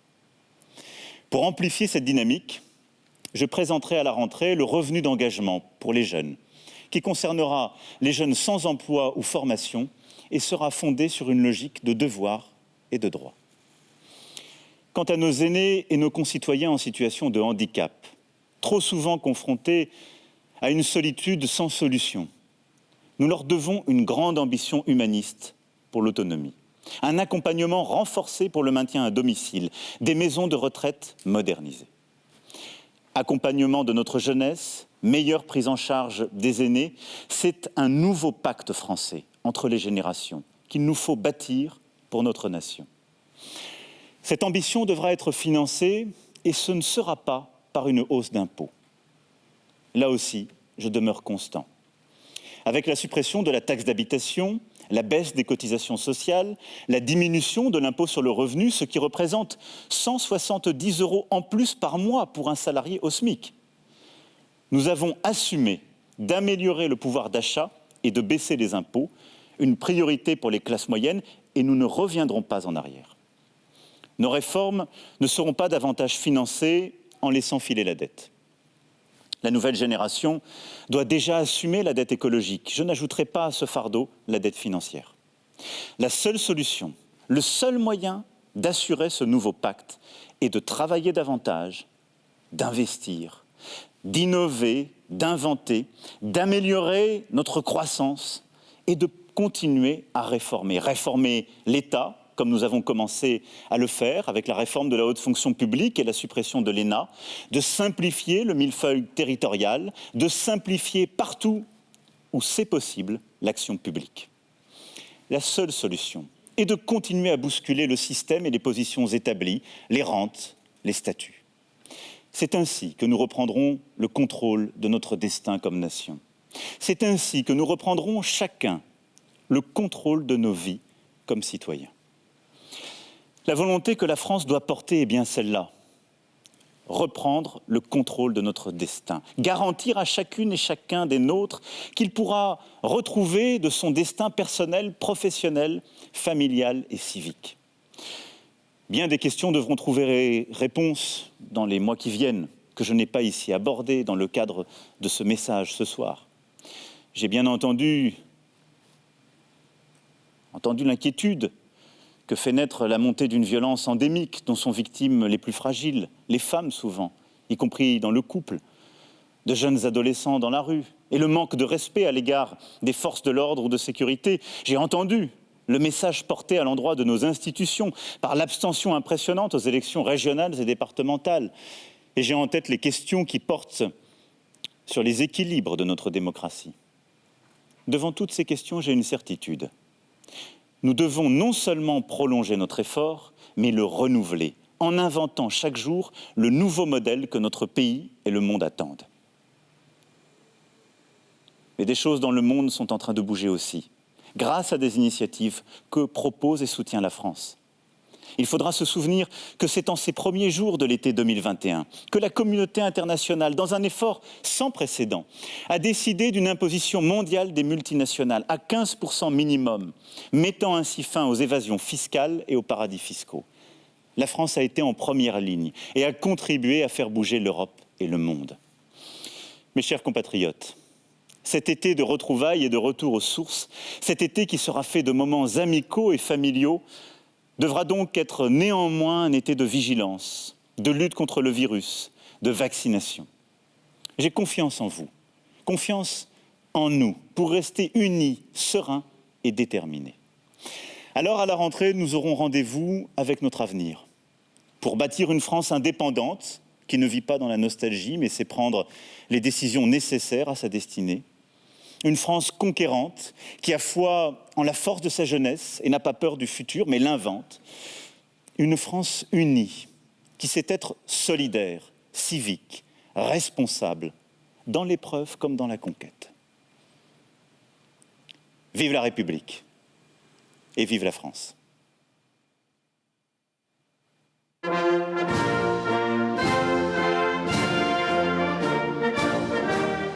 Voilà pour l'allocution du président de la République Emmanuel Macron qui a duré 27 minutes depuis Palais-Élysée. C'est assez exceptionnel, depuis le grand palais éphémère qui a été installé au pied de la Tour Eiffel. C'est un symbole évidemment du retour des touristes. La Tour Eiffel va rouvrir le 16 juillet et puis de ces lieux culturels où désormais il y aura un pass sanitaire obligatoire. Le président de la République l'a annoncé tout à l'heure. On va revenir sur les différentes annonces. Vous avez suivi cette allocution avec nous en direct. On va faire un tour de table avec nos invités que je vais vous représenter au fur et à mesure pour savoir quel est leur état d'esprit. Je commence par vous, Caroline Fiat, vous êtes députée LFI de Meurthe-et-Moselle. En un mot, on va revenir sur les détails tout à l'heure, les mesures, etc. Est-ce que vous êtes rassurée, convaincue, inquiète ? Inquiète. J'attends vivement qu'on soit dans l'Assemblée nationale et qu'on ait plus d'explications parce que là, je pense ne pas avoir tout compris et tout saisi. Mais qu'est-ce qui vous manque comme information, Caroline Fiat ? Alors moi, je suis pressée de savoir qui sont les personnes au contact de personnes fragiles qui devront être vaccinées, parce que je pense que nous sommes tous en contact de personnes fragiles, dis donc. On va y revenir tout à l'heure. Bruno Millienne, en un mot, on va revenir sur les détails tout à l'heure. On avait parlé d'un discours de responsabilisation du président, de responsabilisation des Français face à la pandémie. Il l'a eu. Il a quand même incité les Français. Il aurait pu glisser sur la vaccination obligatoire pour beaucoup plus de gens. Il a dit qu'il ne le faisait pas. Vous êtes rassuré? Écoutez, je ne m'attendais pas à quelque chose de tellement différent en ce moment même. Voilà. Jérôme Bascher. Eh bien, je trouve qu'il a adressé un très bon bilan de ce qu'il a fait et que c'est intérêt de faire ça, une allocution le 12 juillet, plutôt qu'une interview le 14 où il y aurait des contradicteurs pour essayer d'avoir plus d'éclaircissement. Jérôme Durin. Oui, il y a le sanitaire. Dans le sanitaire, sur les principes, pas grand-chose à dire. Il faudra voir les modalités d'application et le Parlement sera convoqué le 21. Et puis il y a tout le reste. Et dans le reste, il y a tout. Il y a tout. C'est-à-dire la fin de l'intervention? La fin de l'intervention, c'est open bar. Là, on a les c'est un programme retraites, présidentiel? Vous y voyez un programme présidentiel? C'est un bilan, c'est un programme, on va vacciner le monde, c'est large. Alors, on va revenir sur les différentes annonces. Avec vous, Brigitte, on va aller sur l'aspect sanitaire. C'était la première partie de l'intervention du président de la République. Il a notamment annoncé un été de mobilisation pour la vaccination et avec une vaccination obligatoire pour certains personnels. Pour les personnels soignants et non soignants, des hôpitaux, des cliniques, des maisons de retraite, des établissements pour personnes en situation de handicap, pour tous les professionnels ou bénévoles qui travaillent au contact des personnes âgées ou fragiles, y compris à domicile. La vaccination sera rendue obligatoire sans attendre. J'ai conscience de ce que je vous demande, mais je sais que vous êtes prêts à cet engagement. Cela participe en quelque sorte de votre sens du devoir. Pour tous nos compatriotes concernés, ils auront jusqu'au 15 septembre pour se faire vacciner. Il faut commencer dès maintenant. À partir du 15 septembre, des contrôles seront opérés et des sanctions seront prises. Brigitte. Oui, Caroline Fiat, vous êtes aide-soignante, vous êtes avec nous en duplex. Le président vient d'annoncer donc la vaccination obligatoire pour les soignants, les non-soignants dans les établissements, les aides à domicile. Vous êtes vous-même vacciné. Vous allez encourager vos collègues à le faire ? Oui, mais on encourage nos collègues. Alors moi, j'espère que mon amendement sera déclaré recevable, mais après ça, on n'est jamais sûr. Mais j'aimerais bien que ce soit comme pour le vaccin contre la grippe, qu'on puisse se vacciner sur le lieu de travail. Parce que ça a permis d'augmenter le nombre de soignants qui se vaccinent contre la grippe, par exemple. Parce que, un exemple que je connais très bien, les filles qui travaillent de nuit, elles reviennent souvent sur leur repos, aller faire 30 km ou je ne sais quoi, revenir sur un jour de repos, la journée pour se faire vacciner, c'est quelque chose de pas pratique, par exemple. Vous êtes donc converti à la vaccination obligatoire, alors ? Non, je veux convaincre et faciliter la vaccination parce que, sincèrement, très peu de soignants sont opposés à la vaccination. Mais là, toutes les annonces d'Emmanuel Macron, c'est la vaccination obligatoire. Hein. Jusqu'au 15 septembre, vous avez entendu. Les personnels ont jusqu'au 15 septembre pour se faire vacciner. C'est très rapide. Non, mais je vous parle de la vaccination pour toute la population. Avec le pass sanitaire et les tests payants à l'automne, ça s'appelle la vaccination obligatoire si vous voulez vivre. Donc, c'est la vaccination obligatoire pour toute la population. Jérôme Bascher, effectivement, c'est une vaccination obligatoire qui ne dit pas son nom. C'est pas très clair en termes de déontologie parce que on a un fondement légal pour les personnels soignants. On n'a pas forcément de fondement légal pour l'aide à domicile. La petite dame qui va aider la mamie à faire ses courses, etc., elle n'avait peut-être pas prévu de se faire vacciner. Donc on va avoir des sujets que la commission des lois du Sénat, dans toute sa rigueur, regardera avec beaucoup d'attention. Vous saluez cette annonce, il fallait le faire plus tôt ? Écoutez, en tout cas, il y a une logique. On voit bien la progression. C'est plutôt l'incitation d'abord. Ensuite, on serre les boulons. Sanctions et contrôle. Pas de difficulté sur les principes. Et d'ailleurs, c'est ce que nous disions avant l'allocution. En revanche, dans les modalités d'application, c'est qui les personnes qui sont avec les personnes âgées, les personnes fragiles? Quel périmètre d'activité? Les jauges, puisqu'on a parlé d'un pass sanitaire début août. Quelle jauge? Centres commerciaux, avions? Donc effectivement, c'est dans le détail qu'il va falloir travailler pour les parlementaires.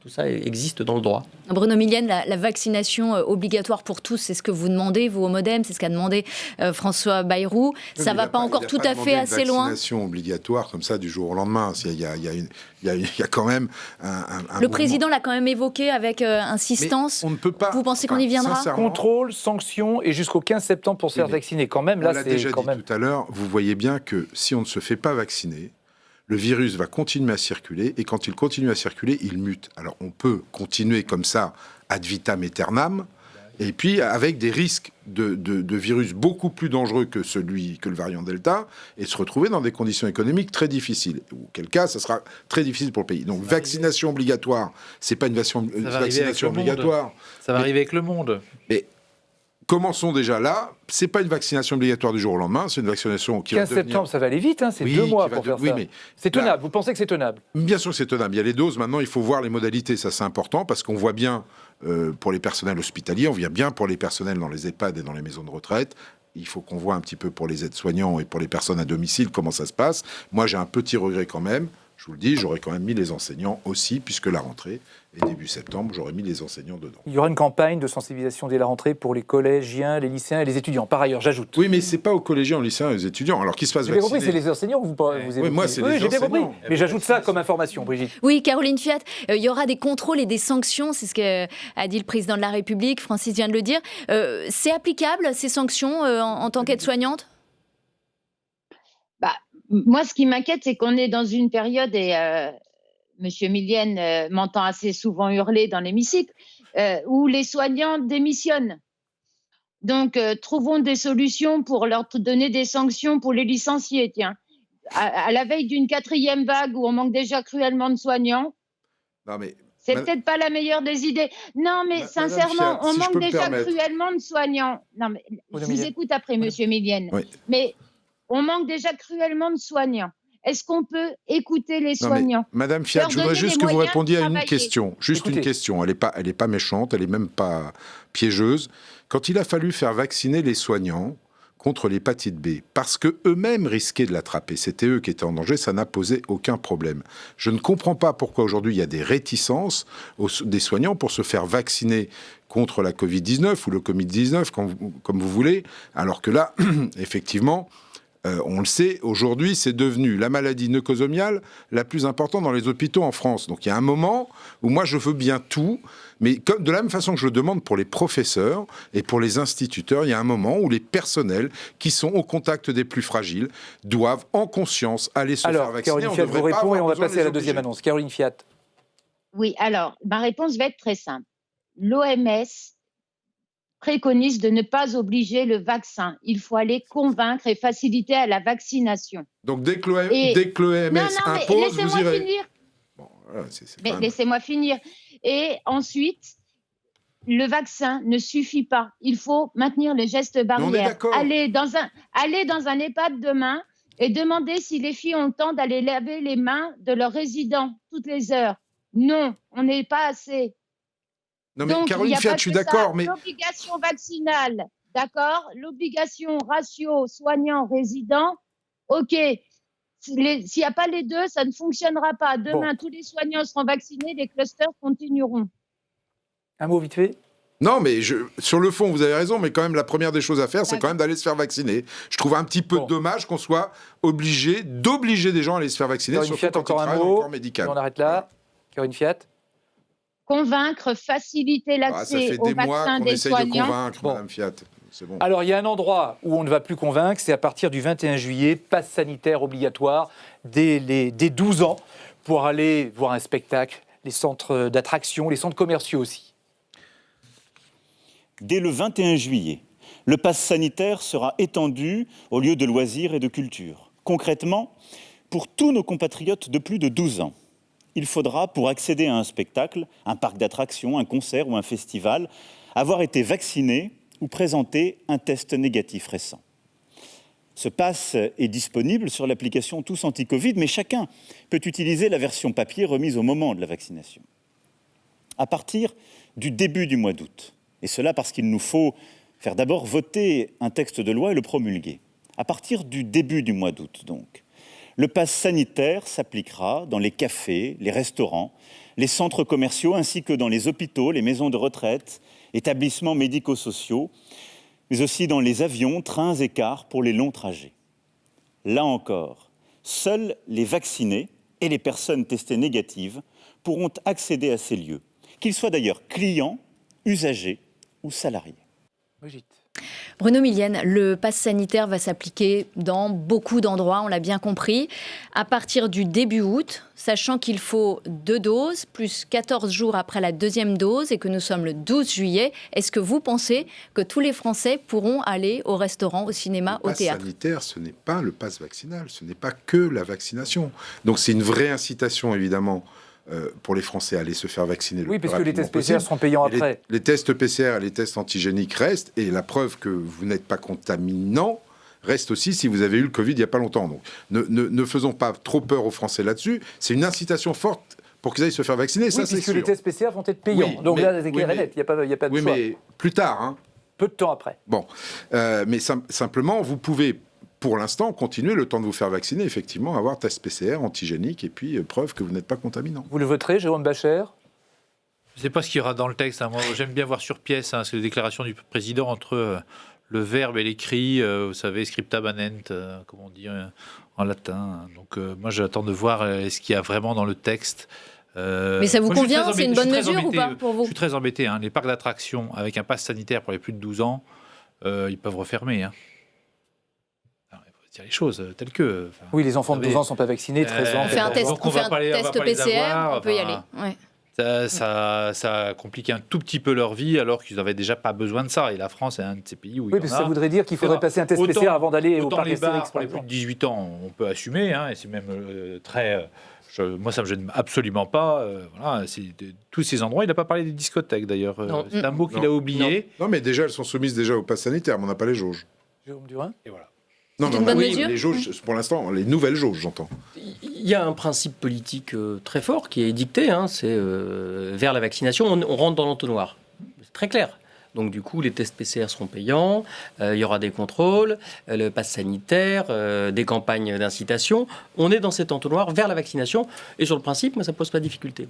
On sait que dans les débats parlementaires, on a passé beaucoup de temps à discuter des jauges. 50 personnes, c'est pas beaucoup. Ouais. Et donc, du coup, comment on va ajuster tout ça? Effectivement, c'est un art d'exécution, l'application d'une mesure vaccinale comme celle-là. Donc, il va falloir qu'on précise des choses. Et effectivement, il y a un enjeu pour les acteurs économiques parce qu'il ne faut pas refermer ce qu'on a ouvert il y a si peu de temps. Caroline Fiat, vous y voyez une atteinte à vos libertés? Moi, j'attends de voir ce qu'en pensent les restaurateurs, par exemple. Est-ce qu'ils vont pouvoir mettre en place et vérifier leurs clients? C'est-à-dire, est-ce qu'ils vont devoir embaucher des gens pour vérifier? On entend des témoignages, par exemple, des touristes des États-Unis qui sont vaccinés, mais ils sont vaccinés par le fameux vaccin chinois qui n'est pas reconnu en France, donc ils n'ont pas de passe sanitaire, donc ils ne pourront pas aller dans les restaurants. Donc, il va falloir qu'ils aillent faire des tests PCR qui seront payés en automne. Donc, et moi, alors, je me vacciner, j'aurai un pass sanitaire, je pourrai aller au restaurant. Mais si j'ai un doute et que je voudrais aller me faire tester pour savoir si j'ai attrapé la Covid, parce que c'est possible, il faudra que j'aille payer. Et alors, si j'ai pas les moyens, j'irai pas me faire tester et puis je pourrais infecter des gens. Mais on marche sur la Ce tête. sont des questions qui se posent, ça, Bruno Millienne? Bien sûr que ce sont des questions qui se posent, mais pour reprendre l'exemple de Caroline Fiat, que si vous avez un doute parce que vous êtes vacciné, parce qu'on sait que ça peut arriver, vous pouvez évidemment contracter la maladie, une forme moins grave, mais vous pouvez la contracter. Si vous avez un doute, il y a un chemin très simple. Vous allez voir votre médecin généraliste qui va vous donner une ordonnance, et là, le test PCR ne sera pas payant. C'est hors parcours médical. Moi, je connais, et malheureusement... Dans la traçabilité, on va peut-être y perdre un peu, non? Oui, mais je connais aujourd'hui, malheureusement, des gens responsables, même certains élus, qui font du test PCR de convenance. C'est pas normal. Nous sommes les premiers responsables. Pour ne pas se faire vacciner, ça Pour veut ne pas dire. se faire vacciner. Donc c'est pas normal. Un mot? Non, pas de- non. moi, vraiment, moralement, je pense que sur les principes politiques, il n'y a pas de difficulté. Absolument. à aller Après, dans ce c'est les sens-là. modalités. Après, c'est les modalités. Moi, j'ai juste un point, c'est que quand même, ce que vient d'annoncer le président de la République pour une élection du 12-14 juillet, c'est une restriction des libertés et une baisse de l'égalité entre les Français, C'est-à-dire suivant ceux qui seront vaccinés de ceux qui ne le seront pas. Vous rejoignez ce que C'est, dit un peu Caroline Fiat. Non, mais c'est assez symbolique. Hein. On voit où on en est aujourd'hui. La situation est grave, mais c'est quand même ça qui vient de se dire pour les jours du 14 juillet. Restriction des libertés, augmentation des inégalités. C'est aussi la raison pour laquelle il faut vraiment aller vers les plus précaires, beaucoup plus qu'on l'a fait vers les personnes isolées, pour leur amener la vaccination. Et il l'a dit aussi, les vaccibus, etc. Le vrai sujet de l'égalité, il était là, ça serait de faire vacciner les plus pauvres des Français, les plus modestes, car quand vous mettez une carte de l'Île-de-France avec la carte de la vaccination, vous voyez que les plus pauvres, la Seine-Saint-Denis, pour dire il faut aller chercher les gens. Ou le Val-de-Marne, pour une autre partie, c'est les endroits où les gens sont le moins vaccinés. J'imagine que c'est un propos pour lequel vous signez, Caroline Fiat. Oui, il faut faciliter l'accès à la vaccination et faire en sorte que ce ne soit plus les gens qui aillent vers le vaccin, mais le vaccin qui aille vers les gens. Là, on est d'accord. Et avec des professionnels qui sachent convaincre, qui aient tous les arguments. Tout le monde ne sait pas lire les textes scientifiques et les gens savent plus facilement accéder aux fake news sur les réseaux sociaux que sur les textes scientifiques. Tout le monde sera d'accord ici pour dire que c'est bien malheureux. Alors, on va rejoindre Yves Tréhard. Yves, vous avez écouté avec nous le président de la République qui, ce soir, a parlé de plusieurs choses. Alors, évidemment, la situation sanitaire et de l'avenir aussi. Il a parlé croissance, de la nécessité de bloquer le virus pour relancer l'économie, de la baisse de la taxe d'habitation. Il a rappelé que ça faisait partie de son bilan. Il a parlé de relocaliser, de concilier la production avec l'écologie. Ça ressemble à quoi pour vous? À une feuille de route pour les 10 mois à venir? À un programme présidentiel? Ça ressemble à quoi? Oui, bien sûr. Vous savez, c'est effectivement un programme politique. En tous les cas, ça c'est clair. Mais doit-on le dire, maintenant, les hommes politiques, surtout avec le quinquennat qui a considérablement changé le temps politique, eh bien, les hommes politiques sont en campagne permanente, et notamment pour ceux qui briguent la présidence de la République. Donc, c'est pas une nouveauté, c'est pas très original. Le président de la République est en campagne, et son propos, même si c'est un propos d'intérêt général, qui d'ailleurs requiert l'assentiment de vos invités sur le volet sanitaire au moins, semble-t-il, eh bien c'est un propos qui est habillé, qui a évidemment une vocation électorale évidente. Alors, cette vocation électorale, elle est évidente parce que je vais vous dire une chose, si la France replongeait dans un confinement à la rentrée, et si elle n'arrivait pas à maîtriser cette quatrième vague, la menace d'une quatrième vague, je pense qu'il en serait terminé des possibilités pour le président de la République de se faire réélire. Je pense que là, ça serait pour lui très compliqué. En revanche, si effectivement son propos est suivi des faits, là, et si ces mesures, qui sont assez fermes quand même, c'est d'une grande fermeté, je suis assez d'accord avec vos invités pour dire que, alors qu'on est au 14 juillet et qu'on va célébrer la prise de la Bastille, eh bien, c'est vers moins de liberté qu'on va se diriger. Et si, pour faire passer ça, pour faire passer ce discours-là, il fallait qu'il l'assortisse d'un discours très optimiste sur le plan économique, ce qu'il a fait. Un discours assez optimiste en disant que la France n'avait pas perdu autant d'emplois qu'elle pouvait le redouter et que la France était toujours assez attractive. Et il a eu un discours évidemment tout à fait destiné à un électorat de droite, puisqu'il a également parlé du fait que la France devait recouvrir sa souveraineté dans de nombreux domaines industriels. Donc il a un discours qui est un discours électoral, qui est un discours à destination d'un public, je dirais, plutôt assez entreprenant et qui veut que la France soit active. Et qu'il fait aussi un petit peu dans le « en même temps », puisqu'il nous a parlé de cette garantie universelle pour les jeunes, et il a eu des mots aussi pour les plus modestes d'entre nous. Donc il est clairement, si vous voulez, sur orbite, et avec, pour lui, une nécessité, c'est que cette quatrième vague n'arrive pas, et que la France, à la rentrée, eh bien, soit d'aplomb pour travailler, étudier, et faire de la croissance. Merci Yves, ça pourrait être en tout cas un très bon éditorial du Figaro demain. Merci Yves. Merci. Alors, parmi les annonces qu'a faites le président de la République, il y a notamment la réforme des allocations chômage. Vous savez qu'elle devait être mise en place le 1er juillet, le Conseil d'État a retoqué le texte, il faudra un autre texte, et ça pourrait être finalement le 1er octobre. J'ai demandé au gouvernement, dès cette rentrée, de lancer un plan massif de formation et de requalification des chômeurs de longue durée. C'est pour cela que la réforme de l'assurance chômage sera pleinement mise en œuvre dès le 1er octobre, autour d'une volonté simple. En France, on doit toujours bien mieux gagner sa vie en travaillant qu'en restant chez soi, ce qui n'est actuellement pas toujours le cas. Jourdain de Public Sénat. Jérôme Durain, le 1er octobre, donc cette réforme de l'assurance chômage revient sur la table. Ça veut dire que le 2 octobre, vous êtes dans la rue ? Ah bah si c'est pour le 1er octobre, on sera dans la rue avant. Parce que ce qui nous a amené à contester cette réforme, c'est son injustice. Et d'ailleurs, ce qui a amené le Conseil d'État à dire qu'elle était inopportune, c'est précisément qu'en période de crise économique, elle était dangereuse socialement. Plus généralement quand même, si on peut suivre le président sur le sanitaire, surtout la deuxième partie du discours, c'est décalé, voire un peu déplacé. Et on a le sentiment tout l'aspect économique et social. L'aspect économique, social, institutionnel, réforme, tous azimuts. On a quand même le sentiment que pour faire passer la pilule ou le vaccin, on est effectivement dans le en même temps, avec des choses qui sont presque un peu surjouées, un optimisme un peu surjoué, la croissance et l'écologie de production, le chemin de l'indépendance française et européenne.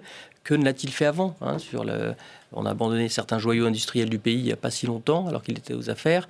Donc je trouve ça presque un peu gênant, parce qu'on a le sentiment qu'on est très loin du ballon. Pour vous, la réforme des allocations chômage, il faut complètement y surseoir. Oui, bien sûr. Et puis j'ai l'impression qu'il s'adresse à un électorat. Lequel ? Un électorat de droite, voilà. Justement, peut-être demander à M. Bacher ce qu'il en pense. Vous saluez, vous, ce retour de l'assurance chômage, de la réforme de l'assurance chômage ? Il est certain qu'il faut, et le président de la République l'a dit, il faut remettre les gens au travail, au sens où il est nécessaire que le travail paye plus. Ça, on le réforme dit, basée sur la justice, c'est ce qu'il exactement. Ça, c'est très clair. Il faut que le revenu du travail paye plus. Il y a plusieurs façons de le faire. La réforme de l'assurance chômage n'a pas... moi, ce que je regrette, c'est qu'elle n'a pas suscité non plus un grand enthousiasme des syndicats. Et je trouve que... c'est même eux qui avaient saisi le Conseil d'État. Ça ne m'a pas échappé. Et c'est bien pour cela qu'une bonne réforme, c'est quand même un moment où quelques syndicats sont d'accord. Alors que tous soient d'accord. On ne croit plus beaucoup au Père Noël ici, mais on croit au dialogue social. Et ça, c'est un des sujets oubliés. Les syndicats, ils ne sont pas évoqués par le président de la République. Le Parlement, il est très peu évoqué. Il a été évoqué pour dire ce sera déposé au Parlement. Genre, débrouillez-vous. Non, ce sont des sujets importants. Il n'a pas remis du tout le dialogue. Il n'a pas parlé des élus. Il n'a pas parlé des corps intermédiaires. Il ne parle pas des syndicats, pas des il faut rediscuter cette réforme. Il ne parle pas du MEDEF non plus. Je préfère le rassurer tout le monde. Il est tout seul. Encore une fois, Jupiter décide de tout. Ça redevient vertical. Attendez. Sur cette réforme, où je me trompe, où le Conseil d'État a surtout sanctionné la date de mise en place de cette réforme. D'accord, mais sur le fait que les le fond. Voilà. Sur le fait que les parlementaires soient un peu relégués, que les syndicats n'aient pas été évoqués, ça vous choque, vous ? Là, dans son discours ? Oui.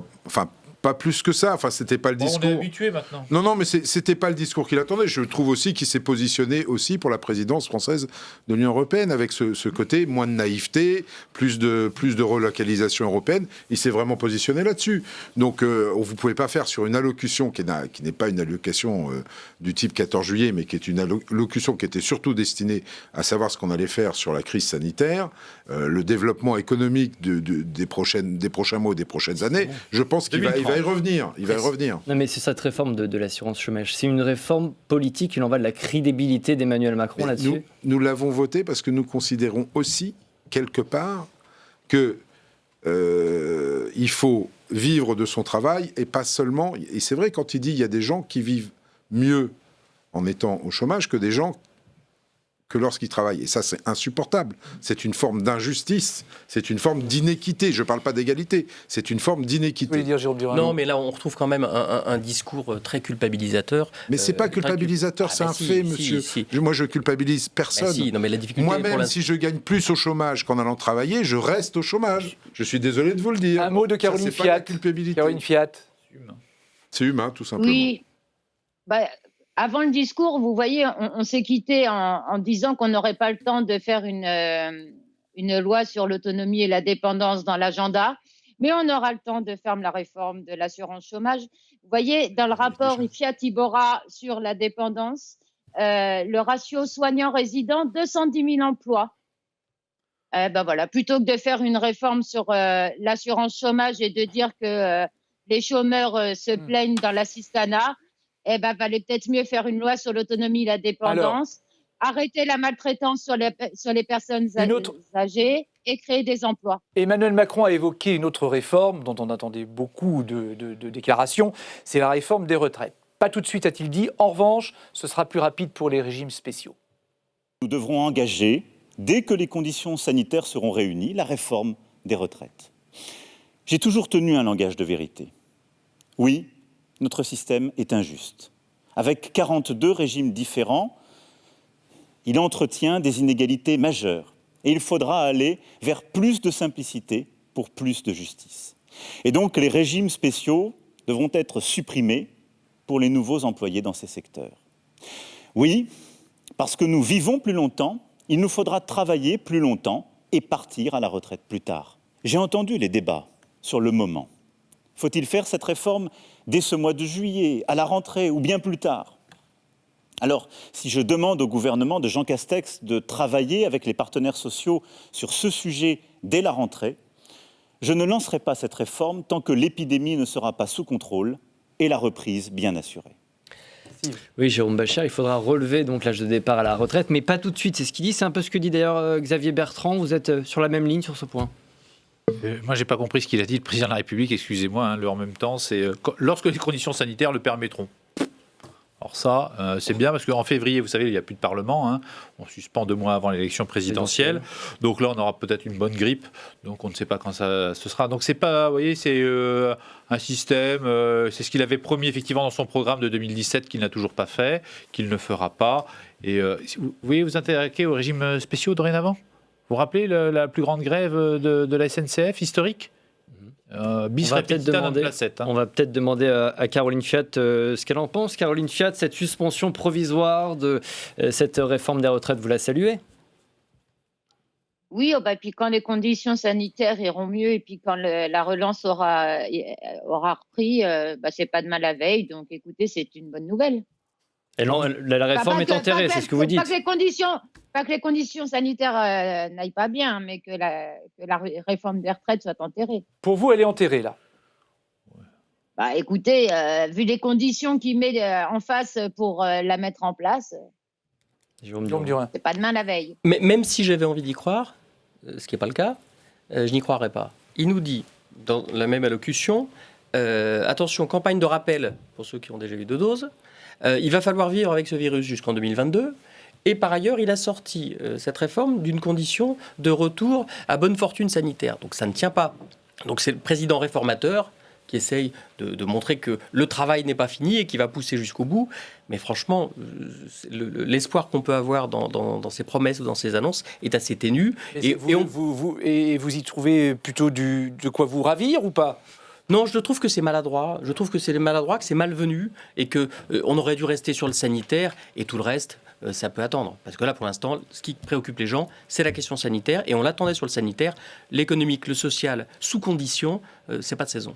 Monsieur le député, la réforme, la réforme des retraites, 1 000 € pour tous, c'est la première promesse de campagne d'Emmanuel Macron pour l'année prochaine. Il faut impérativement qu'on y arrive. Après, il faut qu'on y arrive impérativement. C'est pas possible autrement. Vous pouvez pas vivre avec moins de 1 000 € de retraite. Et il y a encore trop de Français qui vivent avec moins de 1 000 € de retraite. François Bayrou, il a proposé un référendum sur la réforme des retraites. Mais oui, ça serait la façon de s'en sortir. Mais alors, je sais pas si c'est une façon de s'en sortir. Il y a plusieurs façons de le faire. Il y a d'abord remettre sur la table de travail avec les partenaires sociaux parce qu'il faut le reprendre. Je vous ai parlé tout à l'heure de pénibilité des filières, il faut en tenir compte. Il est impossible, pour moi en tout cas, il est impossible de faire partir tout le monde au même âge à la retraite parce qu'il y a des métiers qui sont plus pénibles que d'autres. Et la pénibilité varie en fonction aussi des métiers qui varient. Et puis pourquoi pas s'en remettre aux Français, bien évidemment. Un référendum sur les retraites, vous seriez partant, Jérôme Bascher ? Pour dire quoi ? C'est quoi la question ? Non, mais c'est quoi la question ? Est-ce que vous êtes d'accord pour partir à 64 ans ? Réponse, non. Les Français, moi, je vous fais le référendum.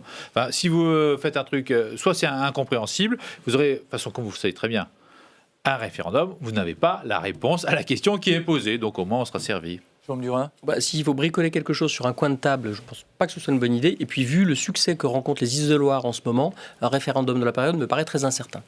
Ce qui veut dire que vous, les sénateurs, vous allez, les sénateurs de la majorité de droite et du centre, vous allez réintroduire un amendement dans le collectif budgétaire ou dans le budget de la sécurité sociale à l'automne pour un relèvement de l'âge de départ à la retraite.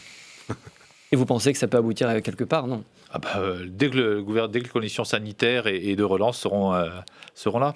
Cette réforme, elle a quand même hanté le septennat Chirac. Ça revient un peu, c'est un peu la même chose pour Emmanuel Macron. Avouez que le quinquennat a été quand même un petit peu particulier entre les gilets jaunes et la pandémie. C'est un petit peu compliqué de faire des réformes de fond au milieu de tout ça. Hein. Un mot de fin ? Il y a eu le quinquennat Chirac, la réforme Fillon 2003, et c'est eux qui ont fait la réforme des retraites. C'est à chaque fois la droite. Et la réforme Hollande ? Oui. Qui était l'allongement de la durée de cotisation. Ça pourrait être mis sur la table pour vous, chez les socialistes ? Dans de bonnes conditions. Pourquoi sanitaires. Pourquoi pas ? Et de relance. Et de relance. Merci Bruno Millienne, merci Jérôme Bascher, merci Jérôme Durin et merci Caroline Fiat d'avoir été avec nous en direct ce soir pour commenter, débattre autour de cette intervention du président de la République Emmanuel Macron qui a fait donc plusieurs annonces, notamment le pass sanitaire obligatoire dans les lieux recevant du public, la vaccination obligatoire pour les personnels soignants mais aussi les personnels qui interviennent auprès des personnes âgées par exemple, ou encore le report de la réforme des retraites à la sortie de la crise sanitaire, donc pas tout de suite, mais en revanche, les régimes spéciaux pourront être réformés. Et puis également la nécessité de faire la réforme de l'assurance chômage à partir du 1er octobre. Merci à vous tous pour cette dernière de la saison. Je voulais aussi remercier tout spécialement Brigitte Boucher, Steve Jourdain, Tam Tranui, qui ont été là tous les lundis à mes côtés, chapeautés par Germain Andrieux, rédacteur en chef d'Audition Publique, Yves Tréhard, Vincent Roux du Figaro, Éléonore Picot et toutes les équipes techniques en régie. Et puis bien sûr Bertrand Delay, PDG de LCP, son homologue de Public Sénat, Emmanuel Kessler, qui était encore à ce poste récemment. Guylaine Chenu, directrice des contenus de LCP, Delphine Guédard, directrice de la rédaction de LCP, Albert Ripalonti, directeur de l'information de Public Sénat, Corinne Guis, Aline Pivot, Virginie Duval et tant d'autres. À bientôt sur LCP. Bon été. Merci.